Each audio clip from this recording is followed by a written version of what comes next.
1.1 Basta Energy Pirmi.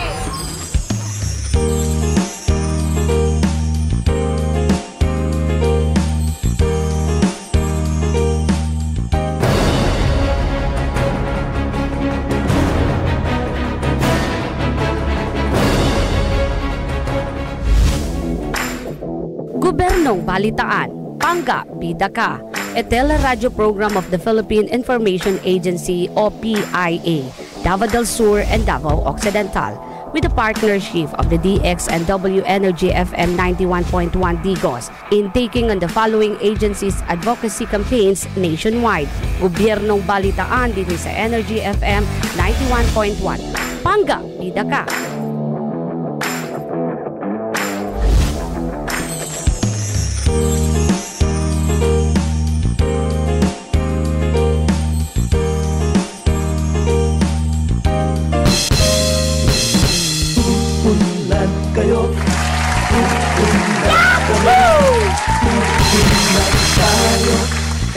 Hello everyone! May buntag mga pangga, mga suking tigpaminaw din sa probinsya sa Davao del Sur and Occidental Province. Welcome sa atong programang Gobyernong Balitaan, Pangga Bida Ka. Live ta din mga pangga sa Energy FM Digos Base. Iisa ang tungo at ibig marating. Alright, nagbangs-bang si Lola. Sa magandang Okay mga pangga. Likewise, live din po tayo worldwide via live stream. Pinagis na itong pages. Click Energy FM 91.1 Digos. Sa sigla ng taong Of course, ako ang mga pangga Benida. matapat. Welcome po mga pangga. Naka-energy na ba ang tanan? Yeah, baby! Alright. ang programa mga pangga Gobyernong Balitaan. Nagkalain-laing ahensya sa atong gobyerno. Ikaw ang bida. Pilipinas Ay with partnership mga pangga sa ato ang friendship. Ang Philippine Information Agency through Ma'am Karina Cayon for Davao del Sur and Occidental Province. Well, karon mga pangga, ato ang health mga pangga number 1 no, dapat ato ang iprioridad. Sipyo'y Ato aasen ang hatagan og maayong pagtagad especially sa mga buntis, sa mga bata no nga bag-ong gawas sa tiyan. pagtulog. Kay luoy na kaayo ang ato ang mga kabataan mga pangga. Nag-edad og wapay 2 anyos do na nay cancer, na nay Wilms tumor. Tama ang Kaluoy sa mga kuan, mga ato ang mga anak og kitang mga ginikanan dili ta magpakabana. Kailangan aware ta kanunay kay ang ato ang health number 1 nato na siya nga kapital, no? Kay para ta mabuhi ning kalibutan nga magmalipayon unya abtik. Alright, ug karon mga pangga ato ang sayron ang mga impormasyon og katikaran gikan sa Southern Philippine Medical Center or SPMC. Kabahin ni sa obesity kanang overweight, no? Naapoy malnourished nga mura nagbukog, naapoy over ang katambok, no? Na yan po ay number 8 I think kung wala na usab mga pangga ang pag-arrange sa number 1, number 2 hangtod 10 nga mga illness or diseases. Kay iba po ang illness, iba po ang disease, no? Ang mga meaning makalibog pud, no? And number 8 po ang top killer disease, ang obesity. So maminaw ta karon mga pangga, makauban nato si Doktora Alexandra Luis D. Doktora D of Department of Pediatrics, Southern Philippine Medical Center. Good morning, Doc. Good morning po. Marinig niyo po ako? Yes po. Loud and clear. Na-open mo na ba ang camera mo, Doc? Kay para i-live natin sa screen. Ayun. Hello po. Oo. Ayan po, mga pangga, no? Nakauban na nato. Nandyan na po si Doc Alex D. Alexandra D. Para sayron nato, mga pangga, kining kabahin aning awareness about obesity. Ato alaning gibaliwala, no? Ang obesity. Guol gani kung apo, Doc. Uy, kay overweight kaayo ba niya? Di man makontrol. Uy, dako gyapon kaon. Saon man ni, uy. Na Grade 3 pa lang, pero tinag yung pagkadako, mag-uul ko, inig magkaon. Alright, so go ahead, Doc. You can shout out sa imong mga kauban before going further para sayro nato ang unsa man ang atong idunol sa atong mga kaigsuunan, no? Para maiwasan po na maging obese ang atoang mga kabataan. Yan po ay number 1 problem sa atoang DOH, no? Specifically, nag-monitor sila sa bawat eskwelahan, no? Private and public schools para ma-monitor kining about obesity sa mga kabataan. Go ahead, Doc, Alex. Hello po, good afternoon, good morning everyone. Actually, I have with me my consultant, Dr. Lu Emparado, a pediatric endocrinologist, but I will be discussing about the obesity. Actually, ma'am, meron po akong very small presentation. Okay lang, I can share it po. Yeah, presentation direct. Yes, Doc, importante po yun para mas masabtan pa jud sa ato ang mga nagapaminaw karon, no, og nagatanaw sa ato ang live. All right. Okay. Okay lang po, ma'am. I-adjust ko lang po aking... All right. Okay, mga pangga, mga inahan, mga amahan, mga ate, mga kuya, lula-lulo, tabangan nato ato ang mga kabataan nga dili magiging obese. Ayan, isa ka problema ko yan kay dako kay kaon akong apo, Ginoo ko unsaon man ni uy. Kailangan mabantayan ug di mabantayan manguan man jud. Mangawat man. Okay, go ahead, Doc. Ready na po. So, on the screen na po kayo. Ready? At saka yung presentation. Okay, visible naman po ang aking PowerPoint po. Tama po? Yes po.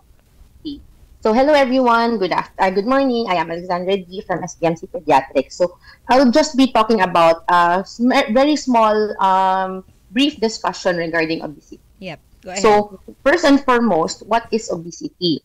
So, usually, it has been stigmatized for a very long time na ang obesity is a consequence of personal choices sa ato, like atong decision na magkaon, decision sa atong food intake, sa atong mga exercises.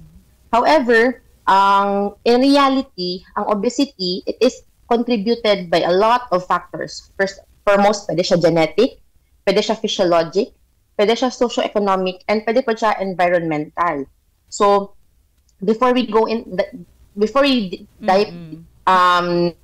dig into the unsang risk factors and complications nato with obesity, ato so first i-describe what is obesity. Yes. So before that, we have to also describe what is overweight.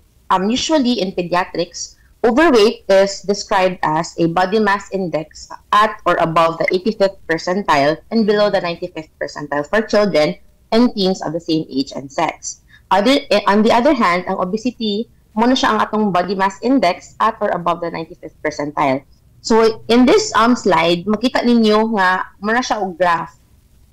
This is where we base our BMI or where we plot the BMI for our children or our patients. So, if ang imong patient na siya, kung makita niyo sa right side, na siya mga 3rd, 15th, 50th, 85th, and 97th, muna siya ang mga percentile na to, ginabase na to atong mga pasyente. So, in overweight, napala na siya sa 85, pataas gamay. Pero kung buabot na siya go beyond sa 95th percentile, makonsider na as overweight. Again, ang obesity, dili na siya fault. It is not anyone's fault. So, even ang weight gain, dili na siya sa good sa anyone. It is often driven by a variety of factors, as what I have mentioned earlier, na out of our control na yun na, especially in mga genetics, mga life events, may environmental exposures or access to healthcare, mga marketing, and lastly, obesity, dili na siya tungod kay walay lack of willpower ang isa ka person. So the risk factors, if you can see in our screen, there are a few na mo comprise gid siya kung unsa ang risk factors nato sa maka-cause of obesity. So first would be their marketing unhealthy food. Syempre sa ato ang panahon karon, no, hilig na kayo ta mag tanaw TV or mag social media, and then that is where ang mga advertisements sa mga processed foods or mga restaurants gina-go into nila. So syempre kung magtanaw ta na sa TV or makita to sa social media mag matakam bitaw ka, although kabalot ta nga unhealthy pero maglalami siya tanawon or may gana ka lami kay makaon og kumuton. unhealthy food. Oo, tama gid ma'am. So another would be our socio-economic status. Mo baski unsa ang natong ingon dili mag especially sa atong country diri sa ato na kanang dili man gyud ta patas og socio-economic status na sa ato nga well off gyud kaayo napud sa uban nga naara gyud sa below na average.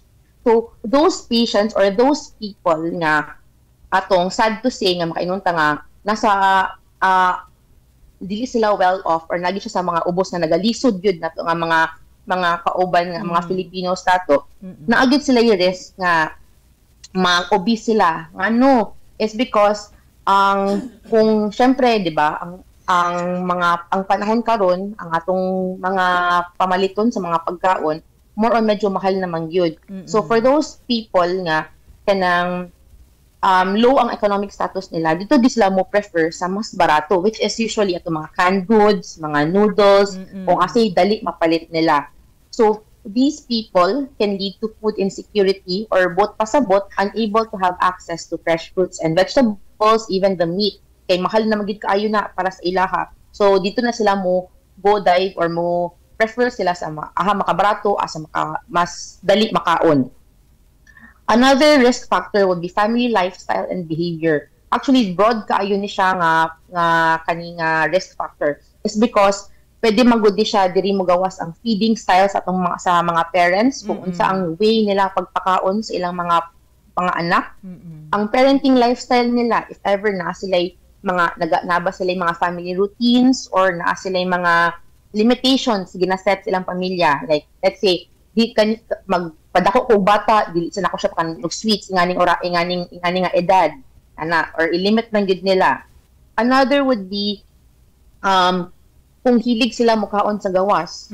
Syempre, di ba, dili magina malikayan nga ang dining out is daghan jud kay na siyang mga preservatives, daghan kay MSG that can contribute to weight gain gihapon. Yes. Another would be kung unsa ang portion sizes kung magpakaon ang family, kung enough lang ba siya para sa bata or palabian jud kay sometimes in my experience man sa jud no kana bata pa ko sa una kung dili mao ang pagkaon kasaban dili ka makagawa sa dining table kung dili nimo mahurot kay sayang ang pagkaon. So pwede gid na siya factor nga maka-lead siya to increased weight gain that can lead to obesity. Another would be sedentary behavior of screen time. So kung ang family as a whole dili sila hilig mag-exercise or kanang gusto na sila maghiga lang sa balay, magtanaw lang og TV, nya magsigid og kaon-kaon ding mga snacks, pwede po gina siya another risk factor gid sa ilaha. Another would be your gestational diabetes mellitus wherein ang mother syempre madunggan maginato na no ang mga mama nga kung dili pod kayo mag-diet or dili kayo mag-limit silang food intake while buntis, taas pod ang possibility nga magtaas pod ang ilang sugar. Ang reason ani is ang mga babies nato nga napa sa tiyan sa mama ma-expose magud sila og taas kayo nga sugar levels nga napa sa tiyan. So that can lead to increase nga fat storage sa iyaha so og kanang insulin resistance. So makita na to na kung mabantayan ninyo if ang mga mama nga matag as GDM, makita nimo lang mga bata nga dagko kayo nga plump jud kayo nga buyag-buyag nga. Hala cute kaayo siya pero katos lang mga bata nga to muna to yung mga risk na ay risk nga mahimok obesity when they grow up. Yeah. So another would be breastfeeding cessation and the use of formula. So ang breastfeeding mo magina ato gina-fight din nato, gina-promote nato maayo ang breastfeeding. It's because ang breast milk nga contain na siya og hormones and other factors that can help regulate food intake and metabolism. So when you use your formula milk, naa siya mas dili gyud malikayan, naa siya sugar, naa siya higher sugar content, mas naapagid siya higher protein content compared sa imong breast milk. So mo na siya ang mga patients ato nga naka-formula feed, makabantayan ninyo nga pag nga mas paspas sila mo dako, mas paspas sila magkaunod kay tungod mas mag-cause man siya og more fat storage sa mga bata. So kani sila mura ni siya ang mga uban sa mga risk factors pero kung imo siyang i-think bitaw no more siya as a whole nga dagko gid kay siya nga problem nga dili lang tungod isa but contributory sa tanan nga ma-cause sa obesity. So next is what is our impact or unsay mahitabo sa atong mga pasyente nga naay obesity. I'm sorry, naghang akong akong PowerPoint. Yeah. For a while lang po, ma'am ha. Yes, go ahead. So ang impact on our patients, for a while lang po kayo, ma'am ha. Sorry kayo na medyo no naghang akong. Oo. So, mga mama, no? Di nato kusion ug di mahurot ang food. Okay, syempre full na siya. No, aside lang sa mga uban nga bata pag moingon na siya, I'm full. Oh, di na gyud siya pugso. No, hutda na. Bunalan ti ka ug di na nimo mahurot. Oh, unya di ay mga pangga mao na to siya sinugdanan na kandidato na pagka-obese ang ato ang mga anak, no? Kay ato ang pugson og pakaon, bisan busog na di ta mutuo unsa di mo gikaon nganong nabusog man ka. Nakatimo na mangkugod, nya di man ta mutuo nga nakatimo kay kita. So ato jud siyang pugson. Ako na problema hinuon ko ani akong isa ka apo tinuod lang mga pangga, no? Kay kanang bisag tulo pa ka kuan badagko kay nga chicken joy unya. Kabalo biya ta nga grabe ang acrylamides, no? Carcinogens ana. Ya ang mantika ana gibalik-balik na lang. Lanlanon gawas sa nahurot ang isa ka platong kanon maglanlan pagtulo ka buksos Ginoo ko murag isa ka buong manok mahurot. Unya he is baby pa kasi po grade 3 pa lang siya, no? Anya ako'y mag-uol ako siyang liguon, hoy Ginoo ko dako pa man siya lawas na ko oy. Na mao na siya mga panggaisa sa mga ayan na ana doc. Wala na naghang. Alright, so pasensya sa mo mga pangga ha. May technical problem, no, ang banda kay Doktora D. Ayun. Yes po. Okay. Or a while lang po, ma'am ha. Okay, no problem. Magyayaw lang sa kuri. Oo. Sige po, sir. Hindi kayo. And ato pong ipangutana kay Doc di mamaya nga kusog na kay mukaon ang ato ang mga anak, kailangan pa ba nato siya iayudahan og kuan dili kwarta nga ayuda ha, ayudahan og mga vitamins, mga minerals na nakita nato na ay kusog man ni siya mukaon, healthy man kay tambok kaayo. Wa jud ta kabalo mga pangga, no, nga kandidato na gyud ang ato ang mga anak sa top killer disease, no? Top 8 or 10. Andyan po pinaka last na top 10 siya or top 8 siya, no? Sa ako ang na research ang obesity. And hangtod na pagkadako ang uban pod mga pangga magsugod nga magiging obese siya, idaran na, no? Idaran na. So muna lifestyle lang gihapon ang dito gihapon ta nagsugod, nag-ending, no? Nag-start, the beginning of the end, lifestyle pa rin ang ato ang landingan. Yes, alright. So, medyo visible na po ba ulit? Sorry. Impact on childhood. No? So, muna siya ang atong mga complications na pwede mag-present sa atong mga bata or unsay makuha nila if obese gid sila, no? So, number 1 would be ang ilang risk for diabetes is taas jud kaayo, no? Taas jud kaayo ang ilang risk for diabetes kay tungod syempre kung dako ang timbang sa bata or overweight sila or obese sila, maka-cause siya og insulin resistance nga maka-lead siya to diabetes in the long run. Another would be at risk po ang atong mga pasyente sa mga obese, such as mga cardiovascular diseases, kanang mga high blood, maski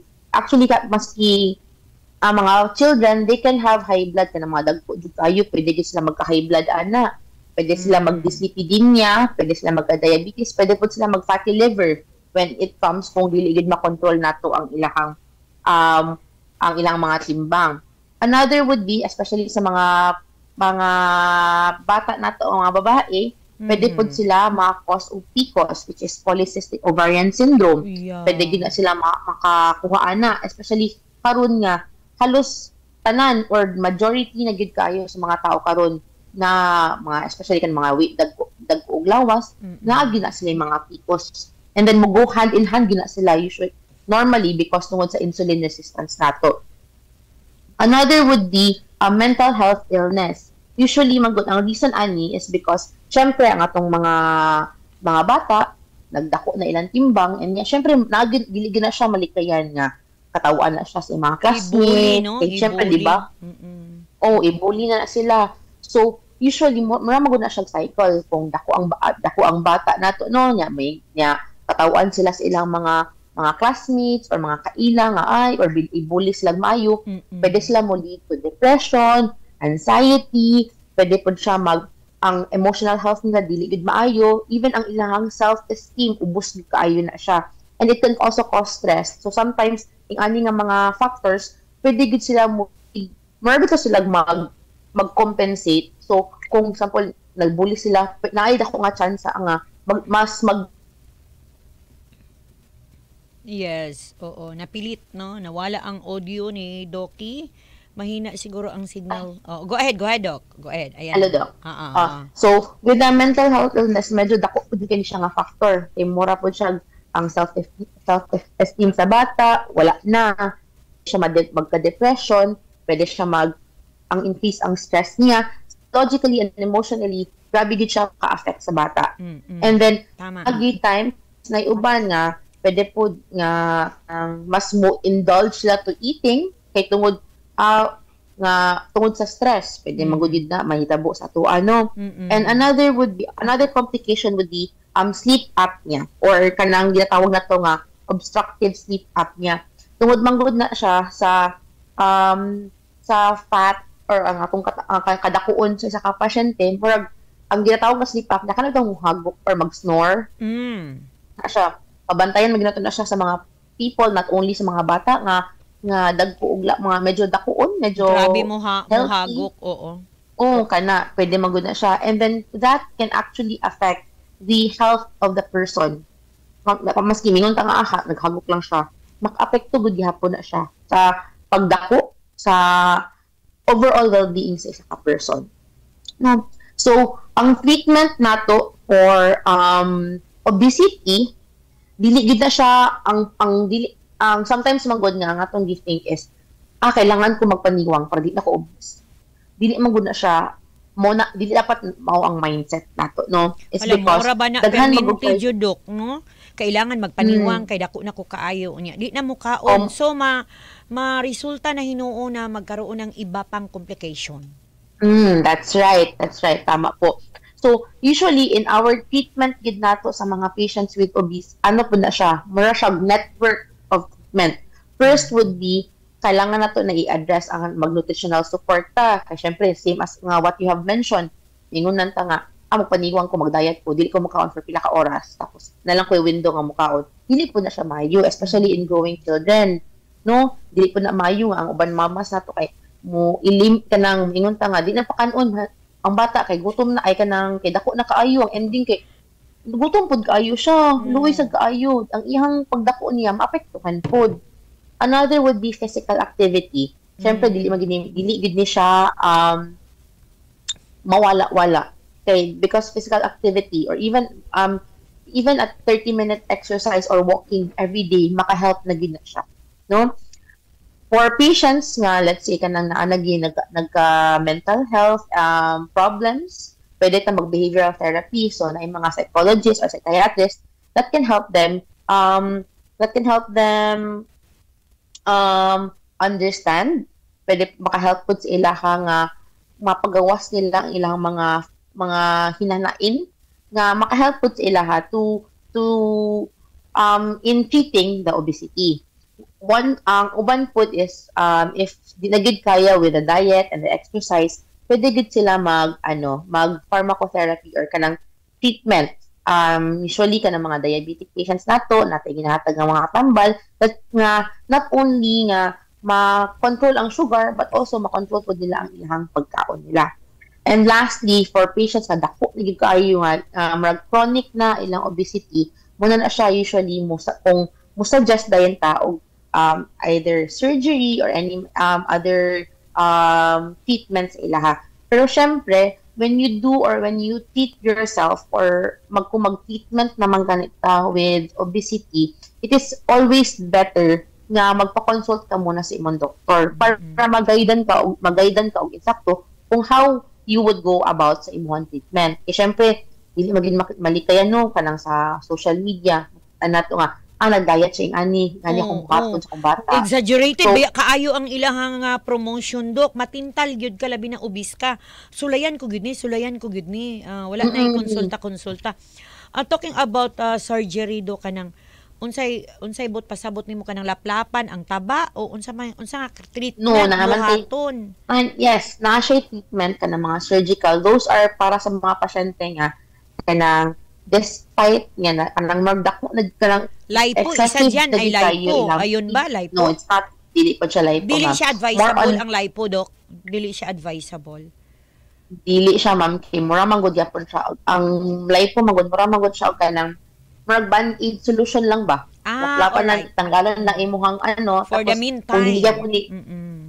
Kung dili po ni mo makontrol ang imuhang wala kayo nutritional support, wala kayo physical activity, mubalik ko gyapon na ang imuhang fat. Yeah. Ang pasabot nako nga kanang surgeries, bariatric surgery na treatment nga kanang yung mo-suggest ng imuhang doktor nimo nga unsay buhaton is kanang nalay part sa stomach nato nga murag ilahang i-surgery nila para mas magamay ang imong stomach. But not all patients ang hatagan ana. Yeah, depende no depende sa result sa examination sa pag-check sa doctor. Alright. Yeah, so that's why nga if mag-treat ta o kaning mas overweight lang ang patient or mabot sa obesity, kailangan gid sila nga magpa-consult sila sa doctor para mag-guidean sila og insakto on how to go about the treatment sa ilaha. So technically ang kaning obesity, ang nag-contribute sa iya daghan kay factors. Pero ang treatment po niya, contributed by everyone else hapon. So, kaning sila tanan, mabuhat nato ni or ma-treat gid nato ni ang obesity, especially kung naagad kay good family support, kung ang family po ni mo willing to do lifestyle changes, nga maka-allow po sa atong pasyente nga ma-treat po niya mismo ang iyang obesity. No? Alright. So, that's my last of my presentation po, ma'am. Yeah, okay. So, siya may atong itambag ani ron sa mga mama, Dok. Oy, kay ako bitaw, Dok, no, sige kag yaw-yaw dia, Dok, Alex, na nagsige po kung huna-una unsaon man ako ni si Gabi. Uy, unsaon man ako ni si Gabi. Dako na jud kaayo siguro na iyang tinai. Saon man ito, eh? Na, pero actually, nga, ang actually gid ma'am, ang ato gid especially sa mga bata na to, no, like 2 years old, 3 years old. Ang atong first think of is unsa ang nag-contribute sa iya nga dagdako ang iyang timbang. No, this could be what I've said earlier na family factors pud na siya. Kung unsa ang kinaon sa family or how they are being sa balay, mo contribute man gud na siya. So kung ang family nato dili pod balance ang atong diet gina-provide, and then ang atong portions nato if dagko ba siya, mas makagana man gud, no? Kung mo na nga it starts at home. Yun, actually, it starts at home. Okay, sama kung gingon kanina nga kung ang mga bata nato kasab-an or bunalan kay dili ang food o dungagi pa na. Yes. So ang mindset sa bata kay dili na siya. Pero gusto pa jud nato padumagan, isa pa na, no? And sa ang mindset sa bata na yun na kay kanang magkaon og daghan para malipay si mami kana kun niya mabunalan. So diha na siya magsugod. That's wrong, no? Yeah. And kanang Dok, kanang naana gyud siya din ha, no? Sa status na obese na siya. Ano po ang ma-advise po ninyo, Dok, sa mga parents natin ngayon? So, one would na. be Halimbawa, naana jud na din ha. So, dili na pod nato siya mapigilan na mangayo pag additional food, even though nato tama na ha, maura na ha, sinukod na imong food karon kay ingon ni doktor, maura ni ang dapat sa imo. Pero dili siya musugot. And kasi po kulang pa sa iya ha. So disciplinary action lang yapon ang buhaton ana no. And katungaan na jud din ha no. Extreme na ang problema no. Severe na ang iyahang pagka-obese. Ano ang dapat gawin? So, actually, ma'am, with that, dapat tigid sila magpa-check up sa ilang doktor, no? Okay, para ma-evaluate sila og taman kung namanggod sa extensive manggod ang evaluation nato with obesity. Hindi lang siya tungod sa kanang timbang o yung height, more on pati ang mga laboratories para makita nato aha nato siya pwede masugot og treat. But as again, I have mentioned earlier, magsugod na sa family. So, kung let's say, obese na yun ang bata, yun, no? We have to make sure na yung diet na ginakount is balanced meal food. Dili lang siya nga, puro fried lang okay. Or isa lang kapiraso nga fried chicken imuha, yung magkanon siya. Pero, ang atong fiber, ang fruits nato, ang vegetables, wala good gihapon, which is helpful man po siya sa ma-control nato ang diet sa bata. Another would be, if ang family mismo or makita sa bata mismo nga akong parents sige lang higda, sige lang uling ani, dili ko maka-exercise. Murag masaya pud nga di lang pud po okay ra ko ing ani. So dapat pud ang family pud or ang parents mismo mo engage pud sila og healthy lifestyle para para may mo sila murag role model magud sila no. So kung makitaan sa family sa bata or makitaan sa bata nga ang family nako sige lang tanaw TV, sige lang kaon og mga chichirya. Facebook pag yun, unya, na habang nag-Facebook, habang nag-gadgets, na chichirya ginakuan, na pay drinks ginainom, and then, linya na pati ang iyang mga sakop sa balay, mga bata niya, ganun din ang gawin. Mo dyan na inahitabo. Dok, sa akong tanaw karon no, sa ato ang topic karon awareness aning obesity, sa akong tanaw, Dok, no, lisod kaayo siya i-implement. Lalong-lalo na this moment, at this point in time nga, ang tanan no, nakita nako, naobserbahan nako, even mga sa gawas, even sa pamilya maobserbahan nako, even in a party na ay mga bata, humagkaon, lalong-lalo na siguro sa balay no, habang nag-set pa ang table para ready para mga una, naka-ready na pod ang gadgets na anay gisalayan, na anay gibutangan dito, nakaana na dinha, nakabutang na, nakaplastar na ana iyahang binahog, na ana iyahang food sa harap. While nagkaon siya na gadget, sige kaon. Then after kaon, lingkod or higda, kasi yun din ang ginawa ng mga parents no, o na mga elder niya na sa iyang kauban sa balay. And then, after pila ka oras mulabay na ana po'y snacks, na ay chicherya, na ay mga unsada chicharon. Then, timpla og juice habang nakaupo pa rin. Yun ang sa akong tanaw, Dok, lisuda ani buhaton. Lisod kaayo, labi na mauna ni karon ang trend, maunay na andan. Therefore, expect na ko, Dok, no, ang cases sa obesity. Not only here in the Philippines, worldwide. Gawas lang dito sa ubang mga puti no, kay mga tinapay man na ilang tinapay, dili man tong tinapay para diri sa atua nga makatambok lang gihapon, no? Unya diri sa atua ang concern nato dinhi sa atuang lugar. Pinaka problema nato ron ang pag-prevent sa obesity.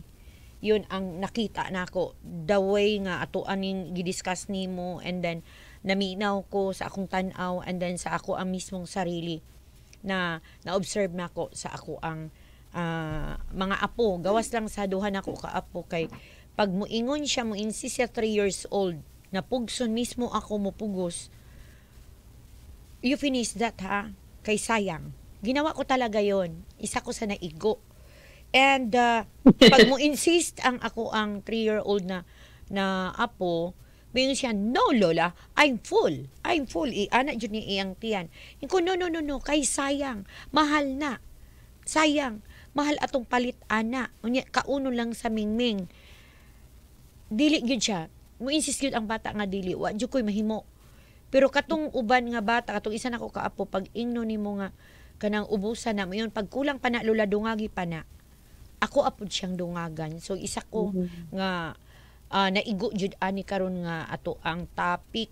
Hinaot unta no nga ma-enlighten ang ato ang mga parents sa ato ang gihisgutan karon nga awareness kasi po mahirap po maging obese ang bata. Even ang mga dagko na siya na obese kan manage na siya ang kaugalingon, mahirap pa din yun kasi yung sana maiwasan natin ang complication pag obese ang bata kay hangtod na sa iyang pagkadako. Alright, so Doc, anything else na pwede mo nimo mapahabol o sa ato ang mga listeners karon? Go ahead, Doc. So, actually lang, regarding sa obesity, like what you mentioned earlier, na kanang sayang or kanang ang gadgets. Actually, that is one of the kanang yung isa sa mga bawal gid unta, no? Na magkaon while magtanaw TV or mag-gadget. Kaya syempre, dili na mo bantayan, no? Ang isang manggod kay instead unta ba nga maguna-una man pud ang parents magkaon na ay gadget, mao na. Yes. Mao na ang problem na to, ma'am, kay even the parents manggod kung dili nila ma-accept or dili sa maka-understand sa reality sa kanang obesity and even actually mga other mga problematic sa mga bata, dili gyud nato na ma-address.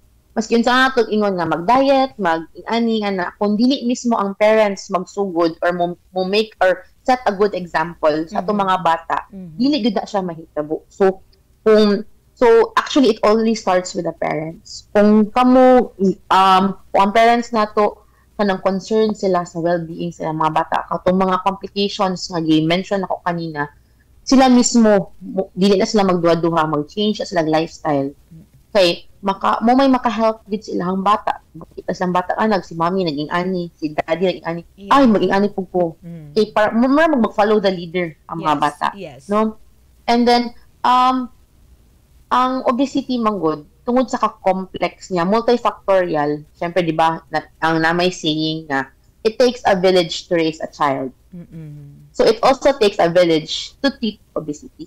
Dili lang siya sa family, dili lang siya mismo sa bata itself, even the mga yayas, even the mga healthcare workers, mga nurses, doctors, they can help in treating it.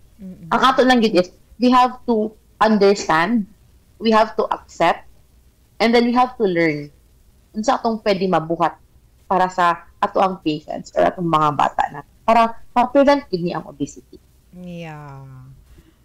All right. So nindot kaayo Dok no ang ato ang discussion karon. Daghang kaayong salamat Dok no sa imuhang oras or kung doon na pa kay mga message na important for the parents or sa lahat po no na mga tao. If ever doon na kay message nga ipabilin to ang ihatag sa ila karon Dok, you have the time to give your message. Para sa mga parents nato no, ang syempre ang ato maging gusto kay kita mag-role models magita sa mga bata. So we always have to set a good example para sa ila ha. Okay? Dili naman it's not just for us, it's also for them. Okay? To prevent other complications that can affect the child's well-being. Di siya para lang magniwang imong bata. Ayaw mong think nga, tambok akong bata, cute ayo siya. You have to think also kung saan pwede complications sa atong mga patients, mga inani. So, I hope that mga parents nato nga nagapaminaw karon, nakasabot mo sa akong gusto ihatag sa inyo ha.